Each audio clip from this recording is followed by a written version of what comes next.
Welcome back once again. एक बार फिर आपको खुश आमदीद कहेंगे news insight with Farhan Aslam में।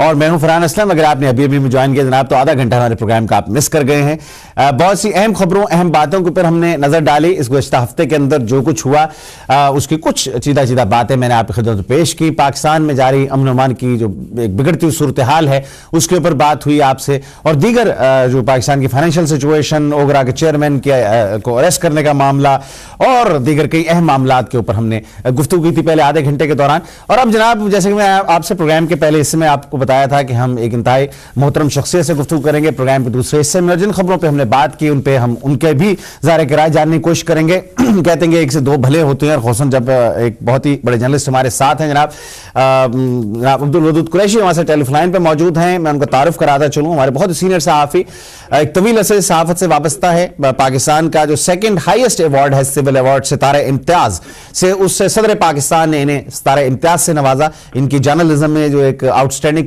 कारकर्दगी है उसका सबब कई एक किताबों के ऑथर हैं आप। हजारों के करीब आप मुख्तलिफ मज़ामीन आर्टिकल्स लिख चुके हैं। कई एक हमारे पाकिस्तान के जो डेलीज हैं उनके आप मुदीर यानी कि एडिटर के तौर पर फ़राइज़ अंजाम दे चुके हैं, और अपना एक बहुत ही मारूफ सा टेलीविजन शो भी आप किया करते थे। मारूफ तजिया निगार हैं जनाब अब्दुल वदूद कुरैशी। खुश आमदीद कहेंगे हम आपको। अस्सलाम वालेकुम जनाब। वालेकुम सलाम फरहान असलम साहब। कुरैशी साहब, बहुत शुक्रिया आपका कि आपने हमें वक्त दिया, हमारे साथ प्रोग्राम में तशरीफ लाए। कुरैशी साहब, पाकिस्तान के अंदर क्या आप समझते हैं कि इलेक्शन होंगे? क्योंकि सूरत हाल जो आप देख रहे हैं लॉ एंड ऑर्डर की बहुत बिगड़ गई है, और हुकूमत की जानिब से ये बयानात भी बाज़ वज़रा के देखने में आए हैं कि जनाब इलेक्शन डिले होगा तो इसकी जिम्मेदारी लॉ एंड ऑर्डर की सिचुएशन पर होगी। सो क्या आप समझते हैं कि हुकूमत ये चाहती है कि इलेक्शन डिले हों? फरहान साहब, इस हवाले से तीन बातें हैं। मेरा जहां तक ख्याल है वो ये है कि इंतखाबात पर वक्त होंगे, नंबर वन। नंबर दो ये है कि यहाँ पर लोगों को फियर है, बल्कि हुक्मरान जमात की ख्वाहिश भी है कि इंतखाबात को आइन में दिए गए एक ज़ाब्ते के मुताबिक 1 साल के लिए मुलतवी किए जाए। दो बातें। और तीसरा ये खौफ है कि जब इंटरिम गवर्नमेंट आएगी तो वो अबूरी हुकूमत चाहे इंतखाबात को 1 साल के मुअख्खर करने के बाद यहाँ पर एहतसाबी अमल शुरू करे। ठीक है, ये तीन बातें यहाँ पर गर्दिश कर रही हैं। अच्छा। अब अबूरी हुकूमत के आने के बाद के मामलात तो कुछ नहीं कहा जा सकता, अलबत्ता इतना है कि इस हुकूमत के जिस दिन खत्म हुई मुद्दत उसके कुछ दिन पहले ही अबूरी हुकूमत का ऐलान हो जाएगा, और वो अबूरी हुकूमत आके फिर इंतखाबात का ऐलान करेगी। ये मैं इस पे यकीन रखता हूँ कि ऐसे होगा। अच्छा, क्या आइन इस बात की इजाजत देता है इन्हें पाकिस्तान की अबूरी हुकूमत जो है वो 1 साल डिले कर दे इलेक्शंस? जी, आइन में इस बात की एक गुंजाइश मौजूद है कि अगर कोई सैलाब, जलजला या कोई ऐसे हंगामी हालात हों तो 6-6 महीने के लिए 1 साल तक इंतखाबात को मौखर किया जाता है। इसकी आइन में गुंजाइश मौजूद है, लेकिन इसकी मुस्लिम लीग नून, सुप्रीम कोर्ट, वकला, सिविल सोसाइटी कोई भी शायद इस हुकूमत को इजाजत न दे। बिल्कुल ठीक है, लेकिन मुस्लिम नून के हवाले से बात कही जा रही है कि उसके अपने तरक्याती मंसूबे पंजाब में अधूरे पड़े हैं, और जो रैपिड बस सर्विस वाला मंसूबा था वो भी मुकम्मल होता दिखाई नहीं देता हुकूमत की मुद्दत जब खत्म होगी उनकी।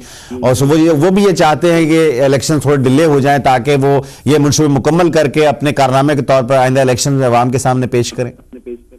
ये बात फरहान असलम साहब पीपल्स पार्टी के हल्के कह रहे हैं। मुस्लिम लीग नून वाले तो डिटरमिन है, वो तो बल्कि इससे कबल वक्त इंतखाबात चाहते थे कि 6 महीने 7 महीने जल्दी हो जाएं। ठीक है। अभी भी पीपल्स पार्टी के कुछ लोग जो पार्टी से मुखलिस हैं उनका ख्याल था क्योंकि मुल्क में लोड शेडिंग है, अभी भी दिन में 3 बार लोड शेडिंग होती है, तो जून जुलाई अगर या मई में इंतखाब हुए तो सख्त गर्मी होगी, और गर्मी में लोड शेडिंग की वजह से लोग पीपल्स पार्टी से मजीद नाला होंगे तो बहुत सारे वोट उनको कम पड़ेंगे। ठीक है। तो इसलिए पीपल्स पार्टी को कुछ हल्के कह रहे थे कि जनवरी में अगर असम्बलियां खत्म कर दी जाए और उसके बाद 2 महीने में तो मार्च अप्रैल में अच्छे हालात होंगे तो लोगों को शायद वो लोड शेडिंग का इतना एहसास ना हो। लेकिन आसफ जरदारी साहब एक लम्हा जो है इक़्तिदार में रहना चाहते हैं। वो कहते हैं कि मेरे प्राइम मिनिस्टर हैं और उनके मामलात दिन ब दिन बेहतर होते जाए। ठीक है, 40 अरब रुपया सुना है कि जारी किया है इन्होंने तेल की खरीदारी के लिए, बिजली के बहरान को हल करने के लिए। किस हद तक ये मामला हल हो पाएगा? क्या हुकूमत अभी कोशिश कर रही है कि जो बहुत बुरे बाज़ जगहों मैंने सुना है कि 16-16 घंटे बिजली नहीं आ रही पाकिस्तान के अंदर, सो ये बहरान को कम करने की कोशिश कर रही है हुकूमत? संजीदगी से कोई काम हो रहा है इस पर? फरहान साहब, आसिफ जरदारी साहब ने और अपनी काबीना के साथ रख के एक मंसूबा बनाया है कि जो ही इंतखाबात होने के करीब हों, अबूरी हुकूमत बुलाने से 15-20 दिन पहले जो है हम मुल्क में तेल से और डीजल से बिजली बनाकर लोगों को दें और ये तासर देने की कोशिश करें कि हमने जो है वो लोड शेडिंग मुल्क में खत्म कर दी है, उसकी वजह से शायद हमें वोट पड़े।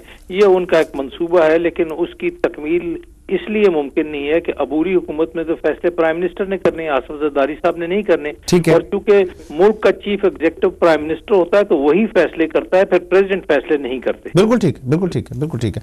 जरदारी साहब को भी जो एज है पीपल्स पार्टी के ऊपर, वो अबूरी हुकूमत में खत्म हो जाएगा, क्योंकि 52 भी या कोई भी और पावर उनके हाथ में नहीं है कि जिसकी वजह से वो कुछ अबूरी हुकूमत के साथ कर पाए। अच्छा, आप ये सिचुएशन जो बात हो रही है, एक पाकिस्तान के एनर्जी क्राइसिस की हम बात कर रहे हैं, ईरान के साथ जो एक पाइपलाइन का था उस पर मैंने ब्रेक से पहले बात की कि बहुत ज्यादा अमेरिकी प्रेशर के साथ साथ अब सऊदी प्रेशर भी शामिल हो गया। रिना रब्बानी खर को दौरे की फौरी तौर पर दावत दी गई है और ईरान ने जो कहा था कि हम आपको लंबे अरसे के क्रेडिट पर तेल दे देते हैं, जो क्रूड ऑयल है वो आप अब सऊदी अरब को ऐसी पेशकश कर रहा है। आपकी मालूमात क्या कहती हैं इस बारे में? आसिफ जरदारी साहब ने शुरू में आके ईरान के काफी दौरे किए, वो चाइना के भी 4 दौरे किए और उनका चाइना में हर महीने आया करूंगा। लेकिन आसिफ जरदारी साहब जैसे वादे करते हैं और वो गुफ्तगू करते हैं उसी तरह की वो गुफ्तगू साबित हुई। ईरान के भी उन्होंने 3 दौरे किए और उनमें एक मुआहदे पर साइन हुए कि पाकिस्तान और ईरान के दरमियान गैस की पाइपलाइन पड़ेगी। उसके लिए ईरान ने अपनी तरफ से तमाम इंतजामात मुकम्मल करके पाकिस्तान की सरहद तक जो है वो पाइपलाइन उन्हें बिछा दी है और अपना वहां पर उन्होंने कंट्रोल सिस्टम भी बना दिया। आगे पाकिस्तान में पाइपलाइन बिछाने के लिए पाकिस्तान दाएं बाएं से कर्जे का ख्वाहिशमंद था तो वो नहीं मिल रहा था। फिर $20 करोड़ ईरान ने देने का पाकिस्तान को मुआहिदा किया और कहा कि $20 करोड़ हम आपको देते हैं, आप अपनी लाइन बिछा दें। फिर दरमियान में अमेरिकन प्रेशर हुआ। पहले अमेरिकन जो सफीर थे उन्होंने कहा जी हम इस मामले में नहीं बोलते, लेकिन नए अमेरिकन सफीर ने कहा कि ईरान से और पाकिस्तान में गैस पाइपलाइन पर हमें रिजर्वेशन है, क्योंकि बैनुल-अक़वामी तौर पर हमने ईरान पर पाबंदियां लगाई हैं यूनाइटेड नेशन की तरफ से कि उस वहां से कोई चीज ना ली जाए। तो पाकिस्तान अब जो उससे तेल लेगा वो यूनाइटेड नेशन की जो पाबंदियां हैं उसकी खिलाफवर्जी होगी। जब तक पाकिस्तान का मौकफ था कि हम चूंकि क्राइसिस से गुजर रहे हैं, हम कोई ऐसी चीज नहीं ले रहे, बल्कि उन्होंने ये कह दिया कि हम ईरान को गंदम देंगे, खुराक की चीजें देंगे और डॉलर इसके बदले में नहीं देंगे। लेकिन उस मुआहदे के कुछ शिकों का इंकशाफ हुआ। अगर पाकिस्तान ने एक खास मुद्दत के बाद ईरान से गैस पाइपलाइन न डालकर गैस न ली तो पाकिस्तान को तकरीबन माहाना $20 मिलियन देने पड़ेंगे हर हाल। 2014 तक कहा गया कि अगर नहीं होता है ये मुकम्मल तो इतने उस पर जुर्माना भी होगा। जी अच्छा, ये अब जो पाकिस्तान के पास क्योंकि एनर्जी क्राइसिस सॉल्व करने का और तो कोई तरीका नहीं है। जब अमेरिका जो कह रहा था तुर्कमेनिस्तान के जरिए, वो भी वाया अफगानिस्तान है, हालात अफगानिस्तान के ऐसे नहीं है। सो आप क्या समझते हैं अमेरिका को पाकिस्तान को मुतबादिल एनर्जी का सोर्स दे पाएगा, या फिर जो सऊदी अरब है वो तेल ऑफर कर देगा कि आप तेल हमारे से लेते हैं और तेल से बिजली बनाते रहे बैठकर? फरहान साहब, पाकिस्तान में एनर्जी क्राइसिस को समझने की जरूरत है। पाकिस्तान में 12 से लेकर 18,000 जो है वो मेगावाट बिजली की जरूरत होती है। पाकिस्तान में जो IPPs के कारखाने लगे वो 23,000 बिजली के मेगावाट बनाने की सलाहियत रखते हैं। असल सूरत हाल है कि पाकिस्तान में रुपए की कदर बहुत कम हो गई है और जो बाहर से डॉलर में तेल आता है, तेल महंगा हो गया है। पाकिस्तान ने इन तमाम कारखानों से IPP से ये मुआहदा किया था कि आपको तेल Pakistan state oil PSO provide करेगी और आपसे तेल के पैसे काटे जाएंगे, बाकी मुनाफा आपको वापदा पे करेगा। इसको क्यों इन्होंने किया? इसलिए किया जो पाकिस्तान से बाहर तेल मंगवाया जाता है वो 10 दिन पहले मंगवाया जाता है और 10 दिन बाद उसकी पहुंचता है, लेकिन उसकी कीमतें जब यहाँ बढ़ा दी जाती हैं तो सस्ता तेल महंगे दामों बेचा है, नंबर 1। नंबर 2 है कि जहाँ से तेल खरीदा जाता है वहां से भी 10-15% कमीशन मिलती है और वो कमीशन बाहर मुतलका जो MD होता है PSO का, जो लोग होते हैं उनकी कमीशन उनके अकाउंट्स में जाती है जिसे वो जायज समझते हैं। तो ये करोड़ों और अरबों रुपए की करप्शन का मामला है, वरना पाकिस्तान में अभी भी ये सलाहियत मौजूद है। ये कारखाने 23,000 मेगावाट बिजली दे सकते हैं। जब यहाँ क्रिकेट मैच होता है, ईद होती है, हुकूमत ऐलान करती है, उनको पेट्रोल देती है, पाकिस्तान में लोड शेडिंग नहीं होती। तो इसको एक इन्होंने टूल बनाया हुआ है अपनी पैदागिरी का और पैसे बनाने का। वरना पाकिस्तान के तमाम लोग बिल पे करते हैं। जब बिल पे करते हैं तो ये वहां पर उनको डीजल दें और लोगों से पैसे वसूल करें। दूसरी बात यह है कि बिजली चोरी, पंजाब और इस्लामाबाद में बिजली की कलेक्शन 90 और 95% है। सूबा सरहद में 45% चोरी होती है, इलाका गैर में 100% चोरी होती है, कोई बिल नहीं देता, और 35% चोरी जो है वो सूबा सिंध में होती है। अब कौन इसको चोरी करता? और यही हाल 40% बलोचिस्तान में होती है, बल्कि 50% होती है। इसलिए कि बलोचिस्तान में 1 लाख ट्यूबवेल ऐसे हैं जिन पर कोई बिल लिया नहीं जाता। और इस चीफ मिनिस्टर साहब ने एक ऑर्डर किया था कि बिजली चोरी करने पर किसी के खिलाफ FIR दर्ज नहीं की जाएगी। फिर वापडा वाले हाई कोर्ट सिंध में गए और हाई कोर्ट सिंध ने ये नोटिफिकेशन वापस करवाया कि ऐसा नहीं हो सकता। आप ये ऐलान कर दें कि ट्यूबवेल में जो बिजली इस्तेमाल होती है वो हम मुफ्त दे रहे हैं, लेकिन FIR चोरी को आप नहीं रोक सकते। लॉ एंड ऑर्डर का मसला और कभी दुनिया में इसका होता नहीं है। ठीक। अब असल सूरत हाल है कि पाकिस्तान के इदारों को जानबूझकर तबाह किया गया। पाकिस्तान में वापडा एक अच्छा इदारा था जो हाइडल और तेल से बिजली पैदा करता था। 10 साल पहले 1984 में वापडा को एक ऑर्डर के तहत मना कर दिया गया कि आप तेल और गैस का कोई कारखाना बिजली पैदा करने के लिए नहीं लगाएंगे।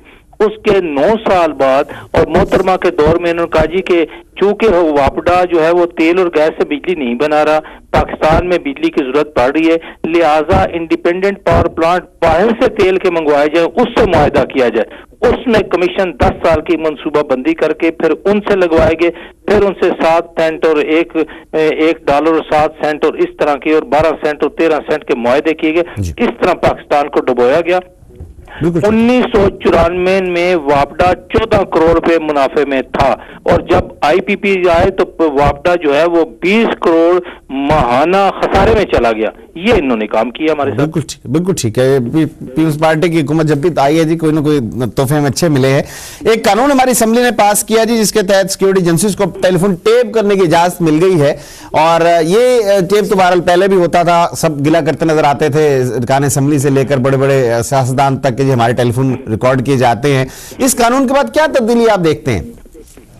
इससे कोई तब्दीली वाकया नहीं होगी। फरहान असलम साहब ये अहमकों की जन्नत में रहते हैं। पीपल्स पार्टी के खिलाफ ही ये कानून इस्तेमाल होगा और उसके यही लोग मारे जाएंगे। मियां नवाज शरीफ साहब ने जब दहशतगर्दी का कानून बनाया और अप्रूवल के लिए अरकान असेंबली को प्राइम मिनिस्टर सेक्रेटेरिएट के हाल में बुलाया, मैं वहां पर मौजूद था। आजकल जो उनके सेनेटर जफर अली शाह है, ये उस वक्त भी सेनेटर थे, इन्होंने छठी लाइन में खड़े होकर कहा कि मियां साहब खुदा के लिए इस कानून को ना बनाओ, ये आप पे इस्तेमाल होगा। आपने देखा कि मियां नवाज शरीफ को उसी दहशतगर्दी के केस में परवेज मुशर्रफ ने सजा दी। ठीक। क्या दहशतगर्द कंप्यूटर रखते हैं? क्या वो ईमेलें रखते हैं? क्या वो ये बाकायदा PTCL से या वाइट ट्राइब से या फलाने इनसे कनेक्शन लेते हैं अपने नामों पे कि उनके घरों पे छापे मारेंगे? ऐसे बेवकूफ़ी की बातें करते हैं। ये सिर्फ पॉलिटिकल सियासी जमातों को और सियासी लोगों को तंग करने के लिए, उनकी इंफॉर्मेशन करने के लिए और असास इदारों को मजीद मजबूत बनाने का एक तरीका, और यही पीपल्स पार्टी के खिलाफ इस्तेमाल होगा, आप याद रखिएगा। बिल्कुल ठीक है, बिल्कुल ठीक है जनाब। इसके अलावा पाकिस्तान में जो सिचुएशन है, अमेरिका ने पाकिस्तान को $700 मिलियन के करीब देने का वादा किया है। इकोनॉमी कहा जा रहा था हमारी के बिल्कुल कोलैप्स होने के करीब है और हम बैंकरप्सी के करीब पहुंचे हुए हैं, हमारे फॉरेन रिजर्व बिल्कुल खत्म हो गए हैं और अब ये $700 मिलियन एकदम अमेरिका दे रहा है। क्या ऐसा अंदरून खाना हम इसे कहें गिदड़ सिंगी सुंघाई है अमेरिका को या अमेरिका ने पाकिस्तान को कि एकदम अमेरिका एक बार फिर मेहरबान हो गया हम पर और 2.5 साल से जो पैसे रोके हुए थे वो अब उसने देने का वादा कर लिया है? फरहान असलम साहब, जो तो कैरी लूगर बिल के पैसे हैं वो तो पाकिस्तान को मिल नहीं रहे। उसका यह है कि वो अपनी NGOs के थ्रू और एजुकेशन के थ्रू और जो भी प्रोजेक्ट करते हैं वो खुद बनाते हैं, खुद ठेके देते हैं और फिर इनके खाते में डालते हैं। ये सूरत हाल है। ठीक है। बाकी जो दहशतगर्दी के खिलाफ पैसे रुके हुए थे उन्होंने कहा है कि हम आपको पैसे देंगे। उससे डबल पैसे तो हम IMF और वर्ल्ड बैंक की किस्त पिछले महीने अदा कर चुके हैं। उसी लिए आज 98 रुपए का जो है वो $1 हो गया है, जो 94.95 से जाके एकदम जंप कर गया है। अब ये खतरा है कि एक हफ्ते या 10 दिन के अंदर अंदर डॉलर 100 रुपए का हो जाएगा, जिससे पाकिस्तान की मईशत और तबाह होगी, महंगाई बढ़ जाएगी, बाहर के कर्जे बढ़ जाएंगे। उसको मामूली या थोड़े वक्त के लिए सहारा देने के लिए उन्होंने कहा है कि इनको वही फौजी इमदाद के डॉलर दे देते हैं, उसके रुपए ये फौज को दे, वो डॉलर यहाँ पर हमारा कर्जा वापस करने के लिए देते हैं। बिल्कुल ठीक है, बिल्कुल ठीक है, बिल्कुल ठीक है। सो ये आर्जी सिलसिला नजर आ रहा है। इतनी डिप्रेसिंग सिचुएशन है पाकिस्तान की, हम जब बात करते हैं अब इलेक्शंस के अंदर, आप क्या देख रहे हैं? किस जमात को लोग क्या कहते हैं? अवामी इस वक्त राय क्या है पाकिस्तान के अंदर? किससे वो खुश हैं, किससे वो नाला हैं? क्या हालात हैं वहां पर? फरहान साहब, पीपल्स पार्टी से तो लोग बहुत नाला हैं जी, और अटक से लेके लाहौर तक और मुल्तान की तरफ तक पीपल्स पार्टी के जीतने के इम्कान बहुत कम है। और एक उस तरह की एक लहर नजर आती है कि मुस्लिम लीग नून का खंबा भी खड़ा होगा तो उसको लोग वोट देंगे। ये तो एक सूरत अभी तक जब मैं आपसे बात कर रहा हूँ ये नजर आ रही है। अब इस प्रेशर को तोड़ने के लिए ताहिल कादरी साहब को भी इस्तेमाल करने की कोशिश पीपल्स पार्टी कर रही है या कुछ कुव्वतें कर रही हैं, और इमरान खान भी कर रहे हैं, क्योंकि ताहिर कादरी साहब तो चूंकि मुस्लिम लीग नून से तलकदारी थी, फिर उनके घर पे फायरिंग होगा उन्होंने कहा, फिर एक ट्रिब्यूनल बना लाहौर में, फिर उनपे ताहिर कादरी साहब पे लड़कों से जिनसी तल्लुकात की भी जो है वो उस ट्रिब्यूनल में बात पेश की गई। फिर जिंदगी नाम के एक रिसाले में सवाल और जवाब जो कोर्ट में हुआ वो सारा शाया हुआ, जो काफी मेरे पास मौजूद है। तो ताहिर कादरी साहब तो इनसे, क्योंकि मुस्लिम लीग नून के नवाज शरीफ, शहबाज शरीफ उनसे सख्त नफरत करते हैं और उनके खिलाफ हर इक़दाम करने के लिए तैयार हैं, लिहाजा वो आए हैं ताकि राइट विंग की वोट जो है उनको डिवाइड किया जाए ताकि मुस्लिम लीग नून का वोट ना मिले। लेकिन उनका जो जलसा है यकीनन उसमें लोग ज्यादा आएंगे, क्योंकि पूरे पाकिस्तान में और आज तक मेरा नहीं ख्याल कि परवेज मुशर्रफ से दौर के अभी तक इतनी बड़ी किसी जलसे के लिए कैंपेन की है। हर टीवी चैनल पर करोड़ों नहीं अरबों रुपए खर्च कर रहे हैं और शहरों और मोहल्लों में बड़े बड़े ट्रक सजाकर उसके ऊपर झंडे लगाकर तराने जैसे वो बहुत बड़ा वो इलेक्शन हो रहा है, तो उससे बड़ा पैसा खर्च हो रहा है। लेकिन वो एक दिन का शो होगा, उस पर खत्म हो जाएगा, उसका कोई असर कम ही पड़ेगा। जी बिल्कुल ठीक है। तहरीक इंसाफ कोई सीटें जीतती नजर आती है आपको? तहरीक इंसाफ के बारे में जब उनका एक बहुत बड़ा जलसा हुआ तो जलसे से लोगों का ख्याल था कि इनका 20 से 22 सीटें होंगी, लेकिन उसके बाद जब लोग उसको कम करके कुछ 6-7 सीटों पे ले आए कि 6-7 से ज्यादा सीटें उनको मिलने का इम्कान नहीं है। यही अभी तक की सूरत हाल है। तो उनके पास कुछ ऐसे लोग भी हैं जिनकी अपनी महफूज सीटें हैं, आप समझते हैं कि उसके बावजूद भी सिर्फ 6-7 सीटें असेंबली में? फरहान साहब, जिन लोगों की खानदानी सीटें हैं या अपने इलाके की मुस्तकिल सीटें अगर इमरान खान साहब के साथ जाए तो यकीनन इक्तदार में तो इमरान खान साहब ने नहीं आना, तो वो सिर्फ MNA या MPA जो पहले बनते रहे वो उसके लिए तो नहीं जाते, वो तो वजीर बनते हैं, अपने पटवारी पुलिस वाले लगाते हैं और फिर उसके ऊपर माल कमाते हैं। अगर वो 5-6 करोड़ रुपया ले जाके अपोजिशन में बैठे तो वो पैसे कहाँ से कमाएंगे? उन्होंने तो डबल ट्रिपल करने हैं, लिहाजा वो उस पार्टी में फौरी तौर पर जंप करके जाने की कोशिश करते हैं जिसने आके उन्हें बाद में वजारतें देनी है। बिल्कुल, लिहाजा वो लोग जो सीटों वाले वो अगर एक आधा कोई रह जाए, वरना सारे या तो हार जाएंगे, बाकी जो हैं वो जंप करके वो मुस्लिम लीग नून में चले जाएंगे या ऐसी पार्टी में चले जाएंगे जो बाद में इनकी इत्तेहादी बन के उनको वजारत मिल सके। बिल्कुल ठीक है, बिल्कुल ठीक है। बहुत बहुत शुक्रगुजार आमिर कुरैशी साहब कि आप हमारे साथ शामिल हुए हमारे इस प्रोग्राम में और आपने हमें वक्त दिया। जनाब अब्दुल कुरैशी हमारे साथ टेलीफोन लाइन पर इस्लामाबाद से हमारा साथ दे रहे थे, सीनियर सहाफ़ी, सीनियर तजिया निगार।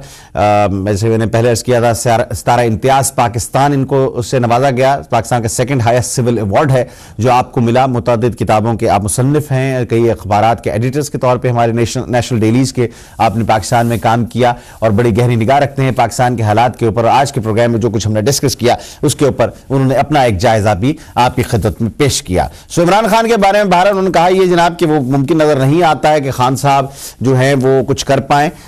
लेट्स सी कि अब आने वाले महीने क्या कहते हैं और जो केयर टेकर हुकूमत है वो क्या अपने पीरियड को साल तक प्रलॉन्ग कर लेती है।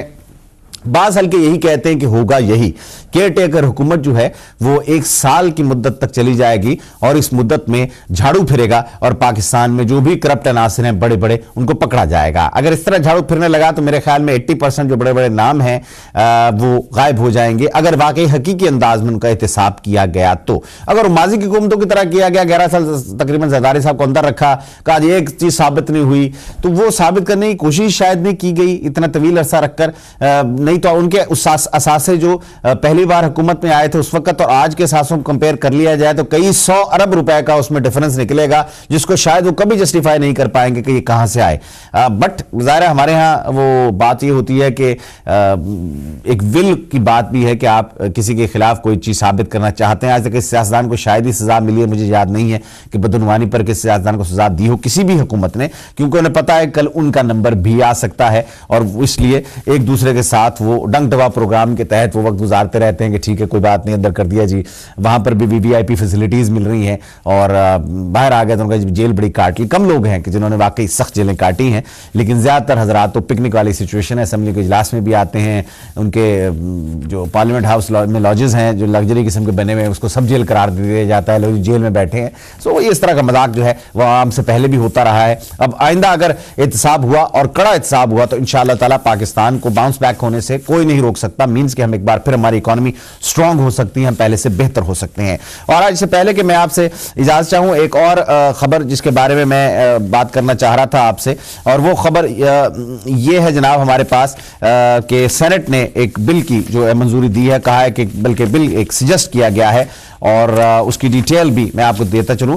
पाकिस्तान में हम यहां पर ओल्ड हाउसेस की बात करते हैं, हम कहते हैं कि जनाब ओल्ड हाउसेस हैं और लोगों को ज़ाहिर के जो मोमर हजरात हैं उनको फैमिलीज उनकी अपनी मसरूफियत के सबब या जो भी एक यहाँ का एक माशरे में एक तर्ज अमल है उसके तौर पर वो उन्हें नहीं उनकी जिम्मेदारी संभालते और जिसकी वजह से उन्हें ओल्ड हाउसेस में भेज दिया जाता है। बाज़ औक़ात इस नाम पर कि जी वो बीमार हैं, उनको इलाज की ज़रूरत है, लिहाजा उन्हें वहाँ भेज दिया जाए। अब पाकिस्तान में भी मोमर शहरियों के लिए जो शेल्टर हाउस है इसकी करारदाद पेश की गई है और सेनेटर फजल बाबर ने कहा है कि बेनजीर इनकम सपोर्ट प्रोग्राम के तहत जो शेल्टर हाउसेस हैं बूढ़े जो लोग हैं उनके लिए कायम करने चाहिए और पाकिस्तान की सेनेट ने इस करारदाद को इत्तफाक राय से मंजूर भी कर लिया है और हुकूमत से यह सिफारिश की गई है कि इस पे जो ज़ाहिर के ज्यादा उम्र के लोग हैं इनको शेल्टर हाउसेस इनके लिए बनाया जाए। इससे पहले वहां पर ईदी की जानिब से बहुत से ऐसे हजरात जो उम्र रसीदा हैं उनके लिए होम्स मौजूद हैं। इंतहाई अफसोसनाक बात है, अल्लाह का शुक्र है कि ये बहुत बड़ी तादाद नहीं है हमारे यहाँ, लेकिन इंतहाई अफसोसनाक बात है कि बेटा जिंदा है, हयात है, हट्टा कट्टा है, कमाता है, लेकिन फिर भी अपने माँ बाप को वो जाकर ईदी होम में छोड़ आया। बरसा बरस से माँ बाप वहां पर उसके मौजूद हैं, माँ मौजूद है, किसी के बाप मौजूद है और वो उसको मिलने नहीं आता कि बीवी को पसंद नहीं है कि साथ साथ रहे, लिहाजा उसको लावारसों की तरह एक ईदी के यतीम खाना तो बच्चों के लिए होता है, लेकिन मैं उसे भी यतीम खाना ही कहूंगा कि उसमें छोड़ दिया गया कि ठीक है यहां मरते रहो और देखा जाएगा। ये वो औलाद है कि जिसके लिए माँ बाप ने बड़ी मेहनत की, बड़ी कोशिश की। अफसोसनाक अमर है, बहैसियत मुसलमान शर्मनाक बात है हमारे लिए। कुरान पाक में तो ये फरमाया गया कि उफ तक ना कहो, अपने वालिदैन को कुछ भी कह दें, कुफर के अलावा जो मर्जी कह दे उस पर उफ ना किया जाए और उनकी हर बात का हुक्म उनका बजा लाया जाए। और कुछ ये कि इस्लामी जमहूरियत पाकिस्तान के अंदर अब बुजुर्गों के लिए शेल्टर हाउस की करारदाद हमारे ईवान ने मंजूर कर ली। सो कोई ना कोई ऐसा मामला तो होगा कि हमारे मौजूद सेनेटर्स ने इस जरूरत को महसूस किया कि शेल्टर हाउस होना चाहिए, लेकिन बहरहाल अफसोसनाक बात है। नेक्स्ट वीक जनाब मैं आपको अर्ज करता चलूँ, हमारे यहाँ कुछ हफ्ते पहले बात हुई, पाकिस्तान में अखबारात में बड़ी इस खबर गर्म रही कि हमारे जो अरकान असम्बली हैं वो टैक्स अदा नहीं करते। टैक्स चोर भी कहा गया, इस पर हमारे मेंबरान पार्लियामेंट की गैरत जोश में आई जो नॉर्मली नहीं आती होती और वो जोश में आई। उन्होंने कहा कि जो हो हमें चोर कह दिया, ये बड़ी ज्यादती हो गई, बड़ा ये हो गया, बड़ा वो हो गया। लेकिन उनके असासे देखें और जो टैक्स उन्होंने पे किया है वो देखें तो यकीनन अफसोस हमें होता है कि ये हमारे मेंबरान पार्लियामेंट, हमारे नुमाइंदे हैं जिनको अपनी इज्जत का बड़ा एहसास है कि तौहीन हो गई जनाब, इस्तेहकाक मजरू हो गया। लेकिन हजूर इस्तेहकाक मजरू करने से पहले या उस करारदाद को पेश करने से पहले ये तो देख लें कि अपने गिरबान में जरूर झांके कि आपका तर्ज अमल क्या है, किसने कितना टैक्स दिया। 2011 की जो रिटर्न्स जमा हुई उसका एक जायजा मैं अपने प्रोग्राम में आपकी खिदमत में पेश करूंगा। बहुत सारे हमारे यहां पर मेंबरान असेंबली हैं, अरबपति हैं, आप गिलानी साहब से लेकर, जिनकी बेगम से मैंने बताया कि उनकी बेगम ने एक दिन में 8 लाख पाउंड की शॉपिंग कर ली, उनसे लेकर नीचे तक अरबपति लोग हैं हमारे पार्लियामेंट के अंदर। और टैक्स जो उन्होंने जमा कराया, यहां तो सिर से कराया ही नहीं है, यहां इंतहाई शर्मनाक फिगर है, चंद 100 रुपए चंद 1000 रुपए टैक्स जमा करवा दिया। उनका म्यार जिंदगी देखिए, इलेक्शनों के ऊपर करोड़ों रुपया वो लगाकर आते हैं, लेकिन कौमी खजाने में जब उन्हें रकम देनी होती है बतौर टैक्स, तो उसमें एक पैसा भी सही तरीके से देने के रवादार नहीं होते हैं, सिर्फ कागजों का पेट भरा जाता है। और बेशतर हजरात ने तो रिटर्न्स तक जमा नहीं कराई या टैक्स नंबर्स ही नहीं है उनके पास। सो एक तफसीली जायजा अगले प्रोग्राम में। पाकिस्तान की मेंबरान पार्लियामेंट किस हद तक संजीदा है पाकिस्तानी तरक्की के हवाले से, टैक्स की जो हमारे रेशो है जीडीपी में वो कम है, उसका जिम्मेदार कौन है? जाहिर है कि अरबाब इख्तियार जो खुद भी टैक्स नहीं देते, और अवाम से टैक्स कलेक्शन वो कैसे करेंगे? सीबीआर में अरबों रुपए की करप्शन होती है, ये सालाना नहीं कह रहा मैं, ये महाना की बात कर रहा हूं, बल्कि बाज़ औक़ात दिन दिन में जो है 4-4, 5-5 अरब रुपए करप्शन वो कर जाते हैं, और जो टैक्स वसूल करना होता है अवाम से वो टैक्स वसूल नहीं करते हैं। सो आइंदा के प्रोग्राम में इंशाअल्लाह ताला न्यूज़ इनसाइट में मैं ये तफसीली आदाद शुमार सब जमातों के हवाले से, पाकिस्तान पीपल्स पार्टी, मुस्लिम लीग नून, ANP, सबके अरकान असम्बली के जो तफसीलात मुझे मिल पाई हैं वो मैं आपकी खिदमत में पेश करूंगा। एक वसी और मेरे पास डॉक्यूमेंट्स हैं इस बारे में, और मैंने कोशिश की है कि मल्टीपल ज़राए से इकट्ठा करके एक अच्छा प्रोग्राम आपकी खिदमत में पेश किया जाए। तो इंशाअल्लाह ताला अगले हफ्ते इन कुछ हमारे अरकान असम्बली के कच्चे चट्टों के साथ मैं आपकी खिदमत में हाजिर हूंगा। इसके साथ ही फरहान असलम को आज के इस न्यूज़ इनसाइट से इजाज़त दीजिएगा। जिंदगी रही तो इंशाअल्लाह ताला नेक्स्ट मंडे आपसे फिर एक बार मुलाकात होगी। मेरा ये प्रोग्राम रिपीट भी होता है, सैटरडे आप इसे देख सकते हैं, और ट्यूसडे भी, आई थिंक ट्यूसडे दिन में और सैटरडे दोपहर के बाद से पहर में 4 बजे करीब मेरे ख्याल में आप इसे दोबारा देख सकते हैं। फिर भी मिस कर जाएं तो आप यूट्यूब पर मेरे इस प्रोग्राम को जरूर देखिएगा, तकरीबन 24 घंटे के बाद ये अपलोड हो जाएगा। और अपने रिमार्क्स या अपने कमेंट से मुझे जरूर आगाह कीजिए। ईमेल करना चाहें तो आप हमें ईमेल भी कर सकते हैं, मेरा ईमेल एड्रेस बहुत ही आसान सा, इट्स farhanaslam@takbeertv.com, इट्स farhanaslam@takbeertv.com। इसी के साथ ही आपसे मैं इजाजत चाहता हूं। अल्लाह हाफिज।